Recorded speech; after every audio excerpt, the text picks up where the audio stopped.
Hello friends, स्वागत है आप सभी का परिंदे जीएस यूट्यूब चैनल पर। तो आज हम बात करेंगे मगध साम्राज्य की। देखिए, मगध साम्राज्य जो है उसमें कौन कौन से वंश हुए हैं प्रमुखता से, किन किसने मगध पर शासन किया है, हम उसकी बात करेंगे। सबसे पहले मगध साम्राज्य का जो संस्थापक माना जाता है वो हर्यक वंश को माना जाता है। हर्यक वंश के बाद आता है नागवंश, और नागवंश के बाद आता है नंदवंश, और नंदों की सत्ता को समाप्त किया था मौर्यों ने, और इसके बाद मगध पर शासन किया था मौर्यों ने। तो ये भैया मौर्य वंश। देखिए, हर्यक वंश में मुख्यतः जो है वो 3 शासक हुए हैं। मुख्यतः की बात चल रही है, प्रमुखता से। इसका संस्थापक जो माना जाता है वो बिंबिसार को माना जाता है। बिंबिसार, ये ध्यान रखना, बिंबिसार जो है वो हर्यक वंश का संस्थापक है। हर्यक वंश का संस्थापक ये रहा आपका भैया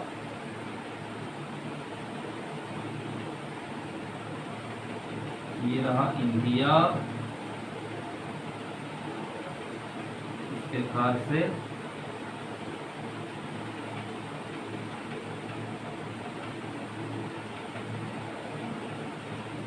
ये रहा कुछ आपका इंडिया। तो ये है भारत, हमारा प्यारा भारत। तो देखिए, मगध वाला जो मगध है, मगध जो है पड़ता है वो बिहार वाले क्षेत्र में पड़ता था। इधर ये है मगध। मगध की स्थिति ये है भाई साहब, यहाँ बिहार क्षेत्र में पड़ता था मगध।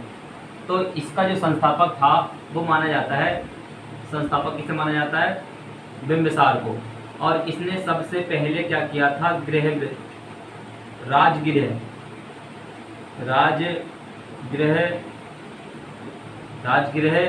या गिरिब्रज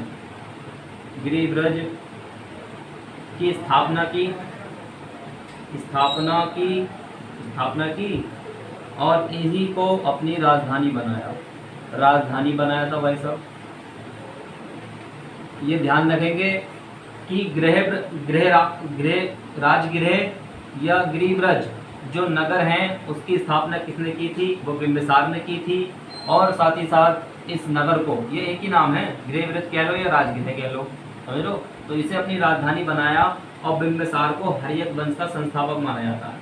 ये जो है वो हर्यक वंश का संस्थापक भी है भाई साहब। ये ध्यान रखना कि इसने अपने साम्राज्य विस्तार के लिए 2 नीतियों का अनुसरण किया था। साम्राज्य विस्तार हेतु इसने क्या किया? 2 नीतियों का अनुसरण किया था। पहली नीति थी वैवाहिक नीति।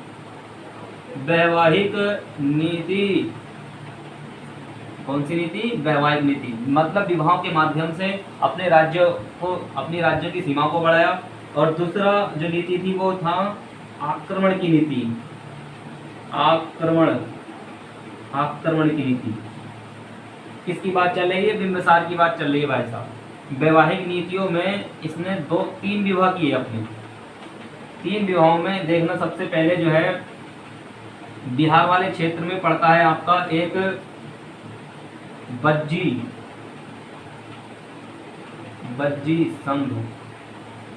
जो बज्जी है, ये बज्जी 8 कुल हैं इसके अंदर। कितने कुल है भैया? 8 कुल हैं, 8 कुल। और इस कुल में ये पड़ता है लक्षवी कुल। कौन सा?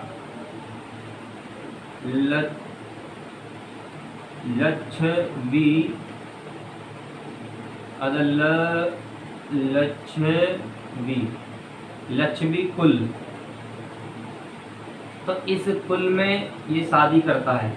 लक्षवी कुल में कौन है? चेटक साहब। चेटक की पुत्री हैं चेलना। चेटक की पुत्री चेलना जो है उनसे ये विवाह करता है। कहाँ की हैं ये? बज्जी में कहाँ, कौन से कुल की हैं? आपके लक्षवी कुल की। ये भी इधर ही पड़ता है। इसके बाद जो है इन्होंने कौशल पड़ता था यहाँ पर, कौशल देश, कौशल ये है कौशल क्षेत्र या कौशल महाजनपद जो है कौशल में जो सबसे प्रमुख राजा था, इसका सबसे पहला राजा था कंस। कौशल का ही राजा कौन था? कंस। कंस के बाद इसका उत्तराधिकारी महाकौशल हुआ। महाकौशल, महाकौशल के बाद जो इसका पुत्र है प्रसेनजीत, प्रसेनजीत वो गद्दी में बैठता है। साथ ही साथ इसकी एक पुत्री थी महाकौशला देवी, महाकौशला देवी, महाकौशला देवी। देखिए जो आपका कौशल प्रदेश है, इस कौशल प्रदेश में का राजा हुआ करता था कंस। कंस के बाद जो शासक बना वो बना महाकौशल, और महाकौशल के एक पुत्र था प्रसेनजीत तथा इसकी पुत्री थी महाकौशला देवी, अर्थात प्रसेनजीत की बहन है महाकौशला देवी। तब जब इस महाकौशला से कौन विवाह करते हैं, ये बिंबिसार। तो प्रसेनजीत इन्हें काशी, यहाँ पड़ता है काशी उत्तर प्रदेश में, समझ लो, काशी जो है इनको दहेज स्वरूप मिलता है। काशी को दहेज के रूप में प्रसेनजीत बिंबिसार को सौंप देते हैं, समझ लो। बिंबिसार को जब सौंप दिया, ये इन्होंने, इनकी शादी संपन्न होती है पंजाब व हरियाणा वाले क्षेत्र में। इधर है आपका पंजाब व हरियाणा वाला क्षेत्र, यहाँ पर पड़ता था मध्य प्रदेश, मध्य प्रदेश। मध्य प्रदेश या मध्य प्रदेश की राजकन्या होती हैं क्षेमा, क्षेमा। ये उन्हीं से भी विवाह करते हैं, कौन, बिंबिसार। इस प्रकार ये चेलना, क्षेमा और महाकौशला, इन तीन विवाह करते हैं। और साथ ही साथ बिहार वाले क्षेत्र में एक राज्य पड़ता है चंपा, चंपा, चंपा। चंपा जो राजधानी थी वो अंग की राजधानी थी। अंग एक क्या है, महाजनपद था, और इसकी राजधानी थी चंपा। और यहाँ का राज्य कौन था, बृहदत्त। कौन था, बृहदत्त, बृहदत्त, बृहदत्त। इस बृहदत्त को क्या कर देते हैं, बिंबिसार हराकर अंग को अपने राज्य यानी कि मगध में मिला लेते हैं, कौन, बिंबिसार। ये ध्यान रखना, इनके ही शासनकाल में इधर पड़ती है अवंती। ये अवंती जो है एक प्रमुख राज्य महाजनपद था उस समय, बिंबिसार के समय। कहा जाता है कि इसकी शत्रुता मगध से अर्थात बिंबिसार से थी, लेकिन यहाँ का शासक था चंड प्रद्योत, चंड प्रद्योत, चंड प्रद्योत। इस चंड प्रद्योत को पांडु रोग हो गया था, पांडु रोग।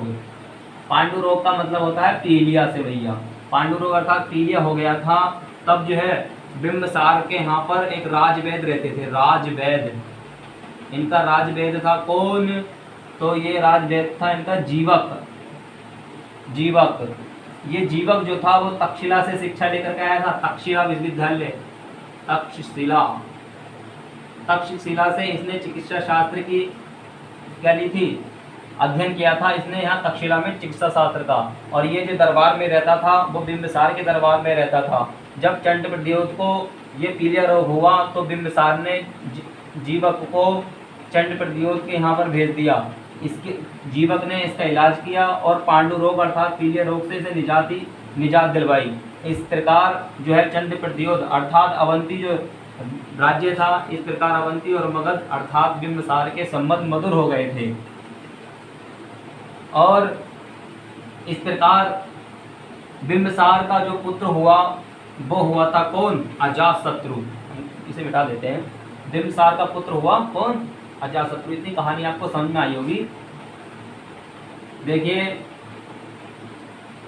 बिंबिसार का पुत्र कौन हुआ, बिंबिसार का पुत्र, बिंबिसार, बिंबिसार का पुत्र हुआ कौन, अजातशत्रु, अजातशत्रु, अजातशत्रु इसका पुत्र है भाई साहब बिंबिसार का। देखिए अगर बौद्ध ग्रंथों की बात करें तो ये चेटक की पुत्री चेलना का माना जाता है कि ये पुत्र जो हुआ था अजातशत्रु वो चेलना से हुआ है। लेकिन जैन ग्रंथों, बौद्ध ग्रंथों में इसे चेटक का पुत्र, चेटक के जो बहन थी चेटक की पुत्री चेलना, उसका पुत्र माना जाता है। लेकिन एनसीईआरटी में इसे महाकौशला देवी का पुत्र बताया गया है। ये ध्यान रखना कि भैया इसका पुत्र जो है, बौद्ध ग्रंथ जो कहते हैं, क्या बौद्ध ग्रंथ कह रहे हैं कि जो अजातशत्रु था वो चेलना का पुत्र था, चेलना, चेटक की पुत्री चेलना, चेलना का पुत्र था। लेकिन भाई एनसीईआरटी एनसीईआरटी की वो जो बुक्स हैं वो कहती है कि ये जो अजातशत्रु था वो महाकौशला का पुत्र था, महाकौशला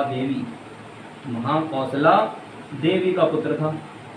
तो यहाँ पर भी कॉन्फ्लिक्ट आता है, ये किसका पुत्र था ये सही तरीके से जानकारी मिलती नहीं, लेकिन एनसीईआरटी बुक में इसे महाकौशला देवी का पुत्र बताया गया है और बौद्ध ग्रंथों में इसे चेरना का पुत्र बताया गया है। ये ध्यान रखना।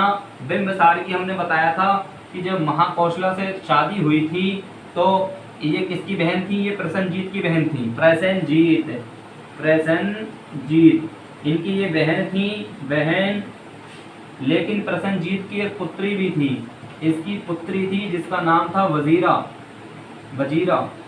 ये अपने मामा, ये प्रसेनजीत कौन हो गए, अजातशत्रु के मामा हो गए। इसकी मामा की लड़की थी कौन, वजीरा। इस वजीरा से प्रेम करता था कौन, अजातशत्रु। प्रेम संबंध बना रखे थे इसने, प्रेम संबंध, अजातशत्रु के प्रेम संबंध थे वजीरा के साथ। इस प्रकार अजातशत्रु ज्यादातर जो समय बिताता था वो कौशल प्रदेश में बिताता, अर्थात अपने मामा के यहाँ पर बिताया करता था, जिससे वे वजीरा का वहाँ पर काफ़ी अच्छे तरीके से दीदार हो पाता था उसे, अर्थात वजीरा से वो मिल पाता था और वजीरा भी अजातशत्रु से प्रेम करती थी। ये ध्यान रखना। मैंने बतलाया था कि जो प्रसेनजीत हैं, जब इनके पिता का बिंबिसार का विवाह होता है तो ये काशी को दहेज के रूप में इसे सौंप देते हैं, दहेज के रूप में दे देते हैं, है ना। दहेज के रूप में बिंबिसार को काशी प्राप्त हो जाती है प्रसेनजीत से।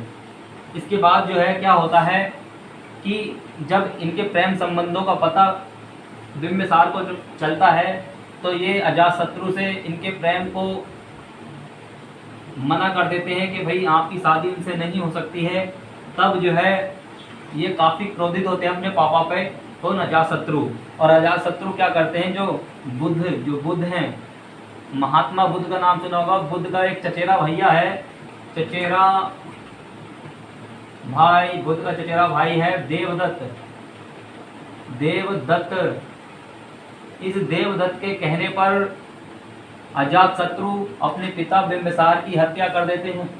देखिए, बुद्ध का चचेरा भाई है कौन, देवदत्त, और देवदत्त ये सलाह देता है अजातशत्रु को कि आप अपने पिता को मार दें। इस प्रकार अजातशत्रु अपने पिता बिंबिसार की हत्या कर देता है और इस प्रकार अजातशत्रु का नाम पड़ता है पितृहंता।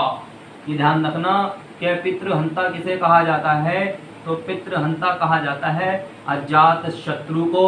इस कारण हर्यक वंश को पितृहंता वंश भी कहा जाता है। ये इम्पोर्टेंट है कि किस वंश को पितृहंता वंश कहा जाता है, तो पितृहंता वंश कहा जाता है भैया हर्यक वंश को। और किस कारण कहा गया, क्योंकि भैया अजातशत्रु ने अपने पिता की हत्या कर दी थी। और जब अपने पिता की हत्या कर देता है ये अजातशत्रु, तो ओबियसली बात है कि भैया इसके संबंध जो है वो लक्षवियों के साथ बज्जी संघ और अवंती के साथ बिगड़ेंगे। सबसे ज़्यादा जो बुरा संबंध इसका बिगड़ता है वो बज्जी के साथ बिगड़ता है। देखिए, बज्जी और लक्षवी को हराने के लिए इसने अपने मंत्री की सहायता ली थी। इसका मंत्री का नाम था वर्षाकर।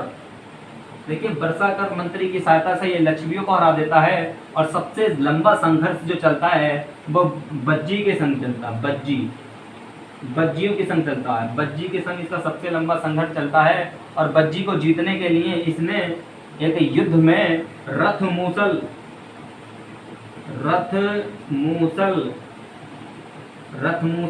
एवं शिलाकंटक जैसे शस्त्रों का प्रयोग करता है कौन, अजातशत्रु बज्जी संघ के प्रति। ये जो रथमूसल है, आपने बाहुबली मूवी देखी होगी, जो भल्लाल देव चलाता है, जिसमें भल्लाल देव बैठा होता है उस रथ पर, कुछ वो जो चरखा चलने लगता है वो काटता तो है जो पुरुषों को, उस यंत्र को बोला जाता है भैया रथमूसल। और आपने देखा होगा कि बाहुबली यूज करता है उसमें जो बड़े बड़े पत्थर डालकर और वो सेना में फेंक दिए जाते थे, जिससे सेना काफ़ी घायल हो जाती थी, उसे कहा जाता है भैया शिलाकंटक। ये दोनों यंत्रों का सबसे पहला प्रयोग करने वाला वो कौन था? वो अजातशत्रु था। भैया रथ, मूसल और शिलाकंटक जैसे यंत्रों का प्रयोग किसने किया है? अजातशत्रु ने किया है। ये ध्यान रखना कि इसने काफी चालाकी से अपने सभी शत्रुओं को मिटा दिया। उसके बाद जो आता है एक शत्रु इनका, वो बन करके आता है कौन? कि भैया प्रसन्नजीत जो है, जो कि कहाँ का राजा है? कौशल का राजा है। और कौशल में क्योंकि कौशल में इनकी माँ है, कौन है उनका नाम? महाकौशला देवी। और उनके मामा जो है प्रसन्नजीत, ये इनके विरुद्ध हो जाते हैं। जब क्यों? क्योंकि ये इनके बहनोई की हत्या कर देते हैं, अर्थात अपने पापा जो बिंबिसार के, जो अजातशत्रु के पापा हैं बिंबिसार, वो इनके बहनोई भी तो हैं। इसलिए ये गुस्सा हो जाते हैं, ये रूठ जाते हैं किनसे? अजातशत्रु से। और अजातशत्रु के साथ ये युद्ध का बिगुल बजा देते हैं। भैया जब बिगुल बजा देते हैं तो सबसे पहले ये काशी, जो बिंबिसार को इन्होंने दहेज स्वरूप दी थी, उस काशी पर आक्रमण करके इसे जीत लेते हैं। लेकिन अंततः बाद में क्या होता है कि अजातशत्रु जो है फाइनली युद्ध में जीत जाता है। अजातशत्रु क्या होता है? अंत में जीत जाता है और इसे पुनः काशी को पुनः दहेज के रूप में, पुनः दहेज के रूप में क्या होता है? प्रसन्नजीत ने अजातशत्रु को दिया था। क्यों किया? क्योंकि इसकी पुत्री थी कौन? वजीरा। इस वजीरा का विवाह जो है वो प्रसन्नजीत अजातशत्रु के साथ करा देता है और दहेज के रूप में क्या दे देता है? काशी दे देता है। क्योंकि एक बार काशी को इसके पिता को दहेज में दिया गया था और दूसरी बार अजातशत्रु ने भी इसे दहेज स्वरूप प्राप्त किया। तो इस प्रकार काशी एक ऐसा प्रमुख नगर है जिसे 2 बार दहेज में दिया गया है। ध्यान रखना, क्वेश्चन पूछा गया। इसके बाद इसने अपने शत्रुओं को मिटा दिया और काफ़ी समय के बाद जब इसका शासन पूरा हुआ, शासन करते करते जब इसके शासन काल का 8वां वर्ष हुआ, देखिए 8वें वर्ष में क्या हुआ है? अजातशत्रु के शासन काल में 8वें वर्ष में मृत्यु हो चुकी है भैया किनकी? गौतम बुद्ध की। बुद्ध की क्या हो गई? मृत्यु हो गई। और इनकी मृत्यु के पश्चात कब हुई भैया? 483 ईसा पूर्व, 483 BC यानी कि ईसा पूर्व में हुई थी इनकी मृत्यु। और इनकी मृत्यु के होने के बाद अजातशत्रु के शासन काल में प्रथम बौद्ध संगीति होती है। ध्यान रखना, प्रथम बौद्ध संगीति हमने पहले पढ़ा चुके हैं हम बौद्ध संगीतियों के बारे में। प्रथम बौद्ध संगीति हुई थी और ये हुई कहाँ थी? तो मगध साम्राज्य की राजधानी थी क्या? राजगृह। और इस राजगृह में पड़ती है क्या? एक गुफा, उसका नाम है सप्तपर्णी गुफा। सप्तपर्णी, इस सप्तपर्णी गुफा में ये पहली बौद्ध संगीति होती है। और इस बौद्ध संगीति में सबसे पहले विनय पिटक और शुद्ध पिटक की रचना होती है, जो कि बौद्ध ग्रंथ माने जाते हैं। और पिटक का अर्थ होता है टोकरी, आपको बताया जा चुका है। देखिए ये कुछ था अजातशत्रु के शासन काल की प्रमुख घटनाएं। और अजातशत्रु को हम, इसकी उपाधि है भैया, इसे कुड़िक कहा जाता है। ये इम्पोर्टेंट है, कुड़िक। अजातशत्रु को कुड़िक और उसके पापा बिंबिसार को श्रेणिक कहा जाता था। श्रेणिक इम्पोर्टेंट है कि जो बिंबिसार था उसे बिंबिसार को क्या कहते थे? श्रेणिक। बिंबिसार को हम श्रेणिक कहते थे, जबकि अजातशत्रु को कुड़िक कहा जाता था। अजातशत्रु को क्या कहते थे? कुड़िक कहते थे, कुड़िक। तो देखिए भैया अजातशत्रु ने क्या किया? अपने पापा को मार दिया था। अब जो अजातशत्रु का पुत्र होता है वजीरा से उत्पन्न, क्योंकि इसकी पत्नी का नाम क्या था? वजीरा। और वजीरा से इससे पुत्र की प्राप्ति होती है जिसका नाम ये क्या रखता है? उदाइन। अब भैया उदाइन की बात करते हैं। उदाइन, देखिए उदाइन जो पुत्र है वो अजातशत्रु और वजीरा का पुत्र है। उदाइन क्या करता है? अपने पिता अजातशत्रु को मार देता भैया। अजातशत्रु, लो भैया जैसा करोगे वैसा ही तो भुगतोगे। इन्होंने अपने पापा की हत्या की थी तो इनके पुत्र ने इनकी हत्या कर दी। सही है। और भैया कहाँ पर बैठ गया? मगध के राज्य में बैठ गया। मगध की धरती को इन्हें हथिया लिया। और सबसे पहले इसका एक ही प्रमुख कार्य है कि भैया इसने क्या किया? इसने किया था गंगा व सोन नदी के संगम पर इसने एक नगर की स्थापना की थी जिसे कुसुमपुर कहा गया। कुसुमपुर अर्थात पाटलिपुत्र। पाटलिपुत्र की स्थापना किसने की थी? पाटलिपुत्र की स्थापना जो की थी वो भैया उदयन ने की है। उदयन ने पाटलिपुत्र अर्थात कुसुमपुर की स्थापना की थी। यह कहाँ की गई थी? गंगा व सोन नदी के संगम पर इसने पाटलिपुत्र की स्थापना की। देखिए उदयन जो था वो जैन धर्म में विश्वास करता था। जैन धर्म में तो उदयन जैन धर्म में विश्वास करता था, ये ध्यान रखना भाई। और साथ ही साथ इसने क्या, इसके पुत्र आए हैं जिसका नाम है अनिरुद्ध। इसके बाद अनिरुद्ध गद्दी पर बैठा और उसके बाद जो बैठा गद्दी पर वो मुंडक बैठा। अनिरुद्ध, मुंडक। और सबसे अंतिम शासक जो हुआ वो हुआ था नागदशक।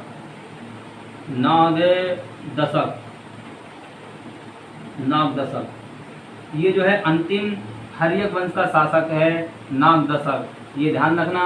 इस नागदशक की हत्या इसकी अमात्य ने कर दी। अमात्य का मतलब होता है भैया मंत्री से। इसका अमात्य था कौन? शिशुनाग। कौन था भैया? शिशुनाग।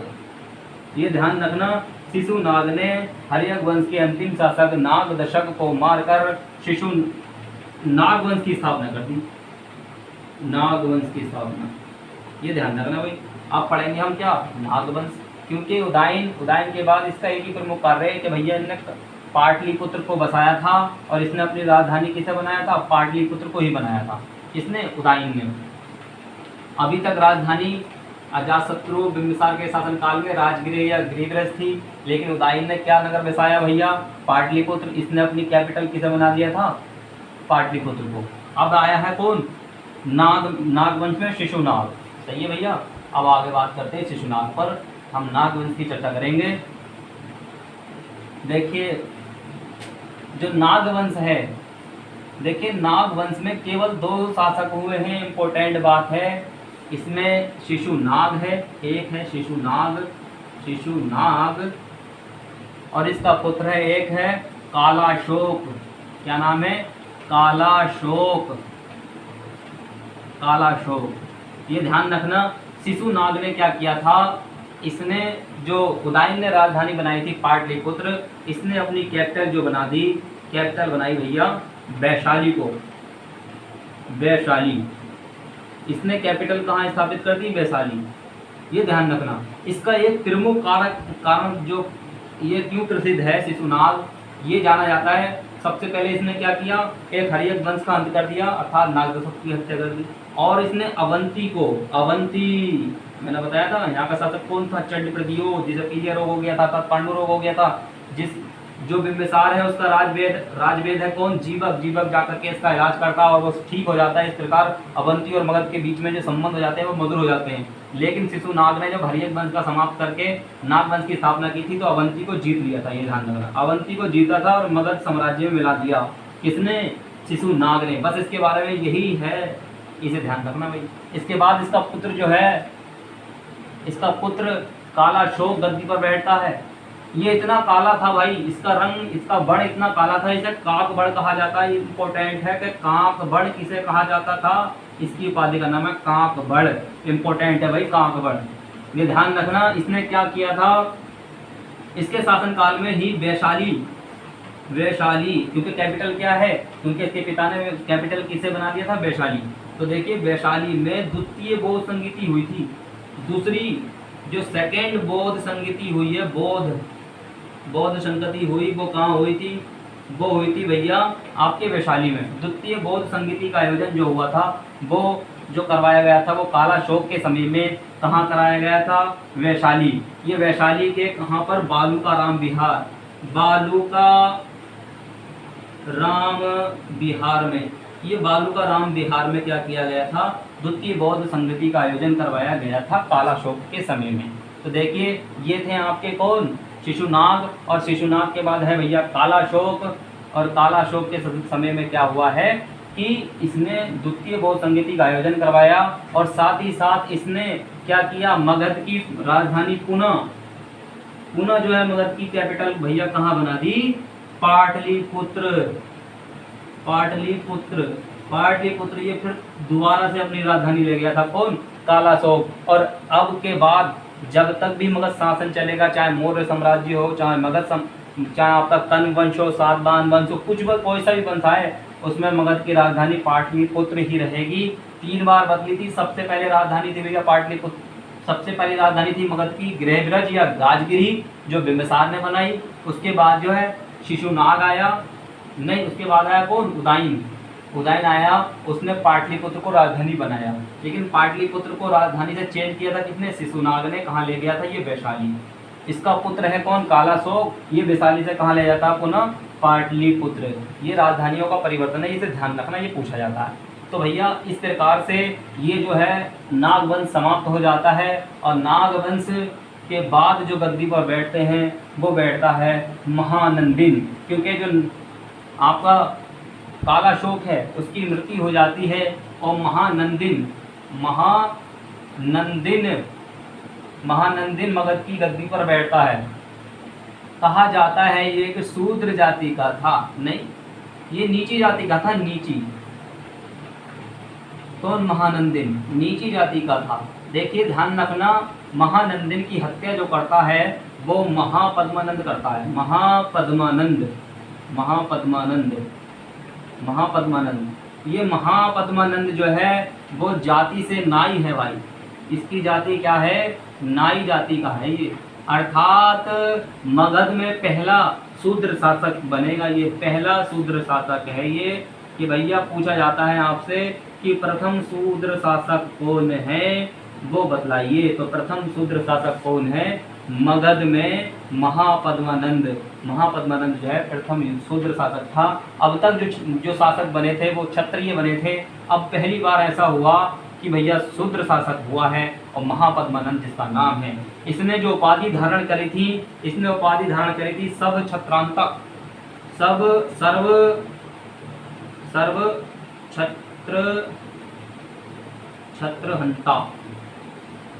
छत्रहंता का मतलब ये होता है सभी क्षत्रियों का नाश करने वाला। अर्थात सर्व छत्रहंता किसे कहा जाता है, महापद्मानंद को। ये ध्यान रखना, इसने उग्रसेन की उपाधि धारण की थी। उग्रसेन का मतलब होता है बहुत अधिक गुस्से वाला। ये ध्यान रखना, इसे द्वितीय परशुराम कहा जाता है। द्वितीय यानी कि दूसरा परशुराम। द्वितीय परशुराम इसलिए कहा जाता है कि इसने पूरी पृथ्वी अर्थात पूरे मगध को क्षत्रियों से मुक्त करा दिया था, सारे क्षत्रियों को मार दिया था। किसने, इस महापद्मानंद ने। ये कौन है, तो ये नाई है, प्रथम शूद्र शासक भी है। इसने सब छत्रहंता, सभी क्षत्रियों का नाश करने वाला उग्रसेन, द्वितीय परशुराम जैसी उपाधियां धारण की हैं। ये ध्यान रखना, इसने सबसे पहले कलिंग पर आक्रमण किया था। ये ध्यान रखना, कलिंग पड़ता उड़ीसा में। और यहाँ पर कहा जाता है कि इसने एक नहर खुदवाई थी, नहर बनवाई और साथ ही साथ में यहाँ से ये एक जिनसेन की मूर्ति उठा ले आया था। जिनसेन, ये पूछा जाता है कि जिनसेन की मूर्ति मगध से कौन उठाकर ले गया था। तो भैया मगध से जिनसेन की मूर्ति जो उठाकर लेकर आया था वो महापद्मानंद लेकर आया था। ये ध्यान रखेंगे कि महापद्मानंद के समकालीन है भैया कौन, पाणिनि। यह पाणिनि जो है वो महापद्मानंद के मित्र माने जाते हैं। ऐसा कहा जाता है कि महापद्मानंद और व्याकरण के ज्ञाता कौन है, पाणिनि। इन पाणिनि के बीच जो है वो मित्रवत संबंध थे, अर्थात ये मित्र थे, मित्र संबंध हुआ करते थे। किनसे, पाणिनि के साथ महापद्मानंद के। और महापद्मानंद के बाद जो गद्दी पे बैठता है इसका पुत्र घनानंद बैठता है, घनानंद। ये ध्यान रखना भाई, जो घनानंद है वो मगध में जो नंद वंश है उसका अंतिम शासक है घनानंद। और इसी के शासनकाल में क्या हो जाता है, सिकंदर आक्रमण कर देता है। सिकंदर का आक्रमण पढ़ेंगे और घनानंद की हत्या पढ़ेंगे। इस घनानंद की हत्या जो करते हैं वो चाणक्य की सहायता से चंद्रगुप्त मौर्य कर देते हैं, और धनानंद की हत्या के बाद जो है चाणक्य की सहायता से एक बालक जिसका नाम है चंद्रगुप्त, वो मौर्य वंश की स्थापना करता है। तो देखिए धनानंद की हत्या हो जाती है क्योंकि धनानंद से काफ़ी जो जनता होती है वो त्रासदी हो जाती है। ये काफ़ी क्रूर शासक होता है, और ये ध्यान रखना महापद्मानंद का ये पुत्र है, जो कि ये भी क्या है, एक शूद्र जाति का है। ये ध्यान रखने के भाई, ये भी काफ़ी क्रूर शासक था। तो चलिए आगे हम बढ़ते हैं, अब बात करते हैं सिकंदर की, क्योंकि घनानंद के शासनकाल में क्या हुआ है, घनानंद के शासनकाल में हुआ है भैया सिकंदर का आक्रमण। सिकंदर ये जो था वो यूनान का शासक था भैया, यूनान ये यूनान में मकदूनिया का शासक था। इसके पिता का नाम फिलिप द्वितीय था, और ये फिलिप द्वितीय जो था वो मकदूनिया का प्रमुख शासक हुआ करता था। देखिए भारत में आक्रमण की बात करें तो ये रहा कुछ भारत आपका इस टाइप से। ये क्या है आपका, ऐसा मान लें कि ये सही से बन तो नहीं पाया, लेकिन ये है भारत हमारा, सही है, ये है हमारा प्यारा भारत। तो भारत पर आक्रमण, ये यूरोप वाला पार्ट है। इस यूरोप में पड़ता है क्या, यूनान, और यूनान के मकदूनिया, और यहाँ पड़ता है क्या आपका ईरान। तो ध्यान रखना सबसे पहले भारत पर आक्रमण करने वाले जो व्यक्ति हैं वो ईरानी हैं। ये ध्यान रखना, ईरानियों ने भारत पर सबसे पहला आक्रमण किया था, और ये पाकिस्तान के बोलन दर्रे से, ये ध्यान रखना यहाँ पड़ता है बोलन दर्रे से भारत में प्रवेश करते हैं कौन, ईरानी। और ईरान में कौन सा वंश ने जो हमारे भारत पर आक्रमण किया था, उसका नाम था हकमनी वंश। ये ध्यान रखना, इस हकमनी वंश की जो संस्थापक है वह है साइरस द्वितीय।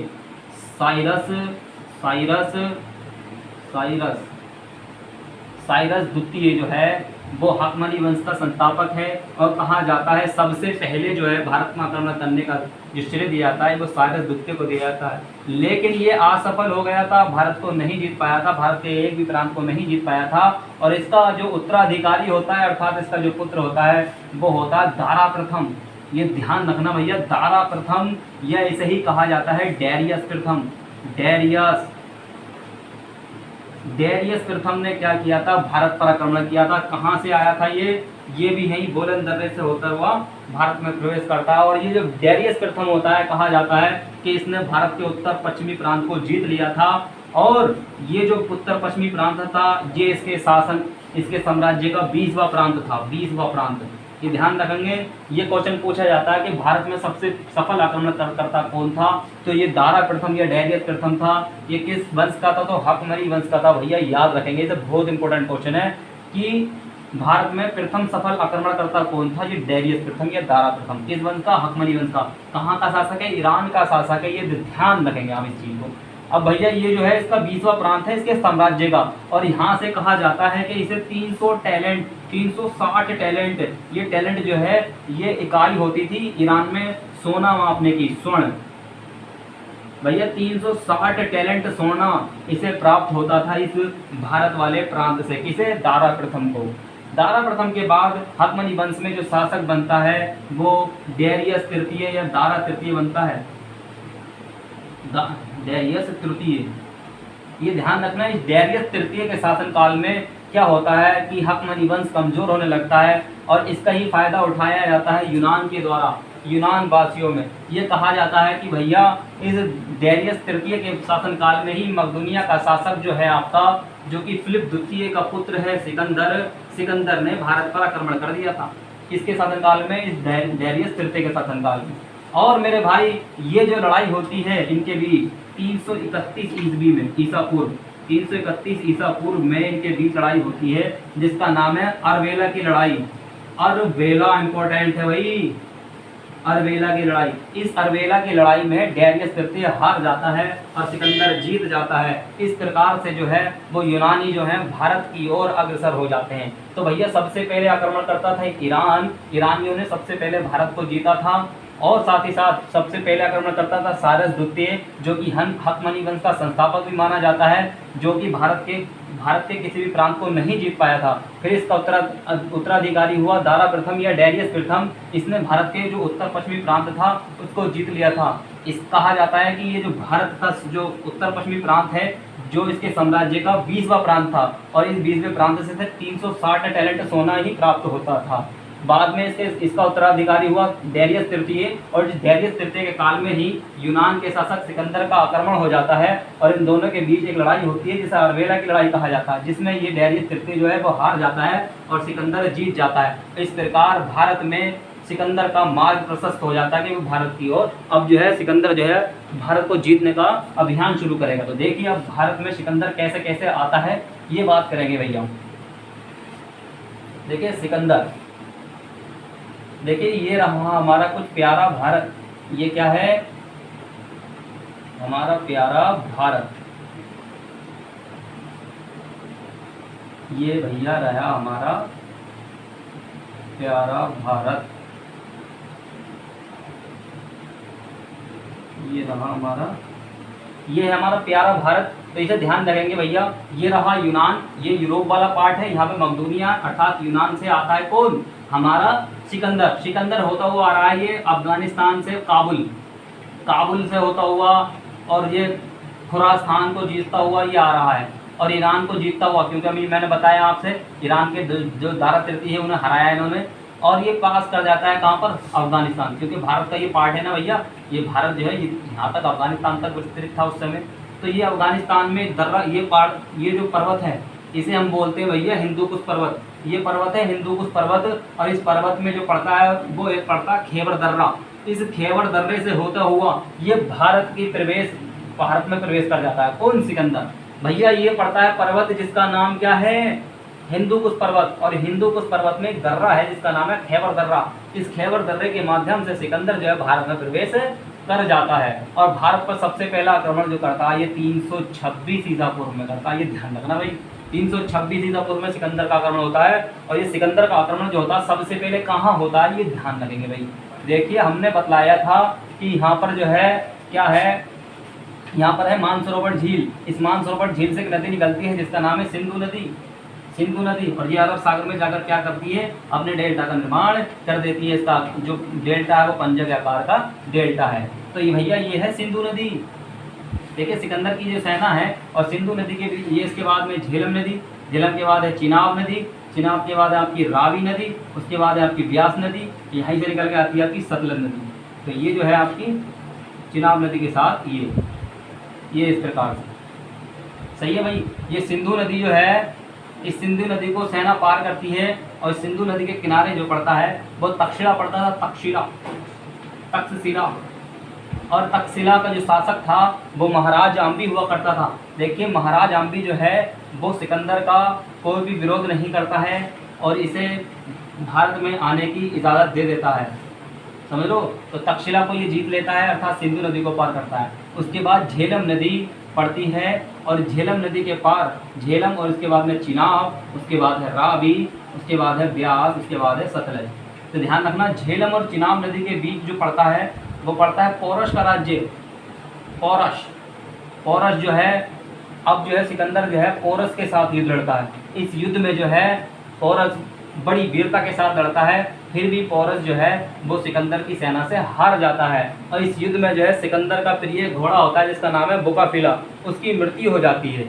तो भैया ये यहाँ पर झेलम नदी के किनारे सिकंदर 2 नगरों की स्थापना करता है। एक का नाम है निके नगर की स्थापना इसलिए करता है क्योंकि इसने पोरस के राज्य को जीता था। उस खुशी के लिए ये निके नगर की स्थापना करता है। लेकिन साथ ही साथ इसने एक अपना प्रिय घोड़ा जिसका नाम है बुकाफिला, उसको वो मर जाता है, उसकी याद में ये बुकाफिला नगर की भी स्थापना करता है। और साथ में इसकी वीरता से प्रभावित होकर ये इसके राज्य को लौटा देता है। और उसके बाद जो है ये आगे बढ़ता है और अगली नदी जो है आपकी वो रावी है, इस नदी को पार करता है। इन नदियों को पार करने के क्रम में ही इसके साथ बहुत सारी जनजातियों का टकराव होता है। जैसे जनजाति थी मालव, कंठ जैसी जनजातियों के साथ ये लड़ता है और आगे ये बढ़ता है। उसके बाद जो आती है ब्यास नदी आती है। ब्यास, ये ध्यान रखेंगे भैया, ये ब्यास नदी के आते आते जो है सिकंदर की सेना जो है काफ़ी थक जाती है और इस समय जो है वहाँ की गर्मी काफ़ी बढ़ चुकी होती है और इस समय इस वाले उत्तर भारत क्षेत्र में जो है तराई के क्षेत्र में आपने पढ़ा होगा कि बीमारियाँ बहुत होती हैं, कीड़े मकोड़ों का प्रभाव बहुत ज़्यादा हो जाता है। तो सिकंदर की सेना काफ़ी थक चुकी थी क्योंकि ये अभियान वो जीतता हुआ चला आ रहा था। समझ लो, यहाँ से वो सारा क्षेत्र जीतता हुआ चला आ रहा है। इसने तक्षशिला को जीता है, पोरस को जीता है और विभिन्न प्रकार की जनजातियों से लड़ता हुआ इसकी सेना काफ़ी घायल हो चुकी थी। और जब वो आती है ब्यास नदी के तट पर तो ब्यास नदी को भैया इसकी सेना पार करने से इनकार कर देती है। बहुत ही इंपॉर्टेंट वीवीआईपी क्वेश्चन है कि सिकंदर की सेना किस नदी को पार करने से इनकार कर देती है, तो वो है भैया ब्यास नदी। ब्यास नदी को सिकंदर की सेना पार नहीं करती है और इस प्रकार जो है सिकंदर यहाँ से ब्यास नदी से वापस लौट जाता है। ये ध्यान रखना।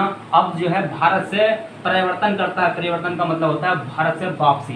देखिए सिकंदर जो है भारत से वापस जा रहा है। भारत में लगभग जो इसकी सेना है अर्थात सिकंदर जो है वो लगभग 19 माह तक रहता है। ये क्वेश्चन कई बार पूछा गया है कि भैया सिकंदर जो है वो भारत में कितने समय तक ठहरा था, तो लगभग 19 माह तक क्या है सिकंदर यहाँ पर ठहरा था। अब जो है यहाँ से सिकंदर रवाना हो रहा है, यहाँ से जा रहा है।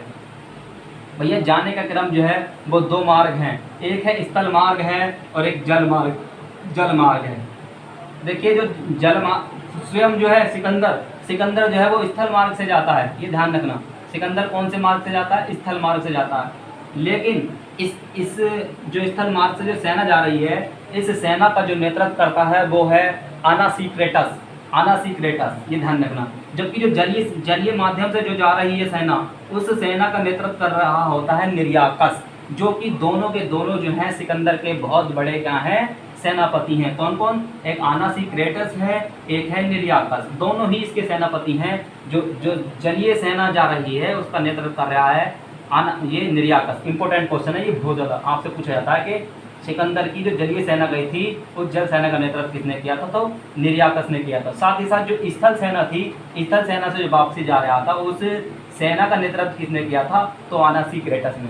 सिकंदर किस मार्ग से गया था? स्थल मार्ग से गया था या जल मार्ग से गया था? क्वेश्चन पूछा जाता है। तो भैया ये स्थल मार्ग से गया था, ये ध्यान रखना। जब ये जा रहा था तो ये पाकिस्तान अफगानिस्तान को पार करता हुआ पहुँचता भैया कहाँ?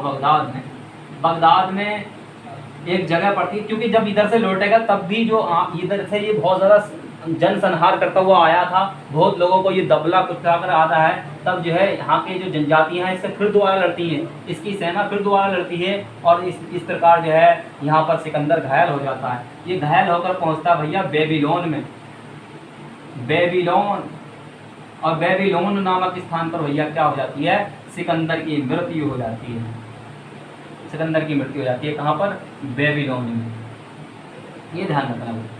323 ईसा पूर्व, ये ध्यान रखना, 323 ईसा पूर्व में इसकी मृत्यु हो जाती है स्थल मार्ग से। जो अरिस्टोबुलस है, देखिए अनासीक्रेटस है और ये निर्याकस है, इसके साथ कई सारे विद्वान आए थे। जैसे अरिस्टोबुलस आया था, अरिस्टोबुलस ने इसके युद्धों का इतिहास लिखा। किसके युद्धों का इतिहास लिखा है? तो भैया सिकंदर के युद्ध, उसने क्या क्या जीता था उसका इतिहास जो लिखा है वो लिखा अरिस्टोबुलस ने। जबकि अनासीक्रेटस ने इसकी सिकंदर की जीवनी लिखी है। सिकंदर पूछा जाता है ये क्वेश्चन, सिकंदर की जीवनी किसने लिखी है? तो अनासीक्रेटस ने लिखी थी। तो इस प्रकार ये था आपका क्या? सिकंदर का आक्रमण, यूनानी आक्रमण। इसके बाद जो हम पढ़ने वाले हैं वो फिर से भारतीय राज्यों को पढ़ेंगे, भारत में किस किस वंशों ने शासन किया है वो पढ़ेंगे। तो चलिए आज हम यहीं तक रहने देते हैं। जय हिंद।